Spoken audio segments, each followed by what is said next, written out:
যারা ইউটিউব থেকে Islamic video upload করে টাকা উপার্জন করেন, টাকাটা হালাল হবে কিনা? ভিডিওর উপর অনেক সময় অশ্লীল বিজ্ঞাপন চলে আসে। এবার তো এই ক্যামেরা আলাদের বিরুদ্ধে আপনারা লাগাই দিলেন আমাকে। দেখুন মিডিয়ার ভাইয়েরা, ইউটিউবে মনিটাইজেশন অন করে অ্যাডসেন্সের মাধ্যমে অর্থ উপার্জন করলে সেটি জায়েজ নয়। এর কারণ হলো মনিটাইজেশন করে অ্যাড অন করলে যে অ্যাডগুলো সেখানে প্রদর্শিত হয় সেখানে সম্ভবত 300 বা 300+ আইটেম সিলেক্ট করা যায়, বাকিগুলো সিলেক্ট করা যায় না। আপনার ইচ্ছার বাইরে ইউটিউব অ্যাড দেখাবে, হারাম জিনিস, নাচ গান, বিভিন্ন জিনিস দেখাবে। অতএব হারাম ভিডিও প্রদর্শন করে আপনি অর্থ উপার্জন করা মানে হলো অন্যায় কাজ করে অর্থ উপার্জন করা। আল্লাহ বলেছেন ওয়ালা তাআওয়ানু আলাল ইসমি ওয়াল উদওয়ান, অন্যায় এবং সীমা লঙ্ঘনের কাজে একে অন্যের সহায়তা করো না।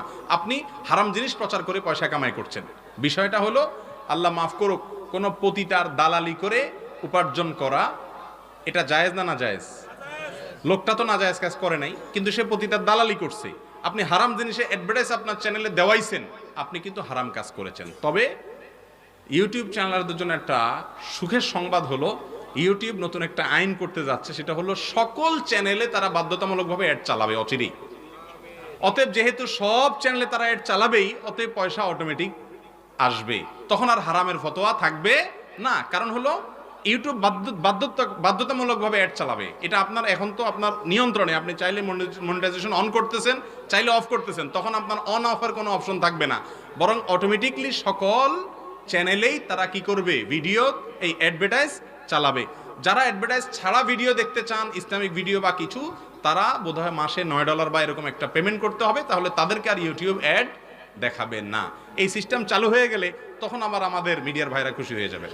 জি স্যার, প্রসঙ্গত প্রশ্ন করি যে এই যে আপনারা যখন নানা জায়গায় নানা ধরনের প্রোগ্রাম করেন এবং এই প্রোগ্রামগুলোকে ভিউয়ার্স বাড়ানোর জন্য জটিল জটিল যে থাম্বনেইল ব্যবহার করা হয়, এই ক্ষেত্রে ইসলাম কি বলে?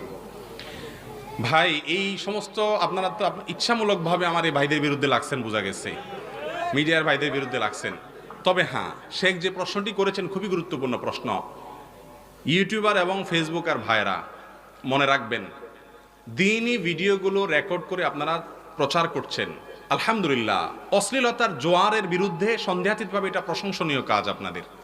কিন্তু দুনিয়ার 2 পয়সা কামাই করার জন্য এমন থাম্বনেল দিচ্ছেন যেটা ডাহা মিথ্যা কথা, ভিতরে আসলে সেটার কিচ্ছু নাই। অথবা থাম্বনেলে কোনো অশ্লীল মহিলার ছবি দিলেন, হুজুর ওয়াজ করলো জেনার বিরুদ্ধে, আপনি জেনার একটা ছবি দিয়ে দিলেন থাম্বনেলে। কেন? যাতে করে ছবি দেখে মানুষ হিট করে। ওয়াজ তো সবচেয়ে বেশি শুনে ক্যামেরাওয়ালারা, ঠিক না ভাই? ঠিক। আপনারা ছোট সালগড়ারা আজকে ওয়াজ শেষ, ওনারা কালকে আরেক জায়গায় যাবে, পরশু আরেক জায়গায় যাবে, একদিনে 2-3 খেপও দিবে, ঠিক না ভাই? ঠিক। তো ওনারা যেহেতু এত ওয়াজ শুনতেছে, ভাইরা আপনাদের জীবনে পরিবর্তনটা তো সবার আগে হওয়ার কথা। আজকে আপনি মরে গেলে আপনার চ্যানেল থেকে যাবে, আল্লাহর কাছে আপনার আমল যাবে। আল্লাহর ওয়াস্তে আল্লাহকে ভয় করুন, থাম্বনেলে এমন কিছু দিবেন না যেটা ইসলাম এলাও করে না। অনেক বক্তাদের নামে রসাত্মক কথা বলে, এ কি বললে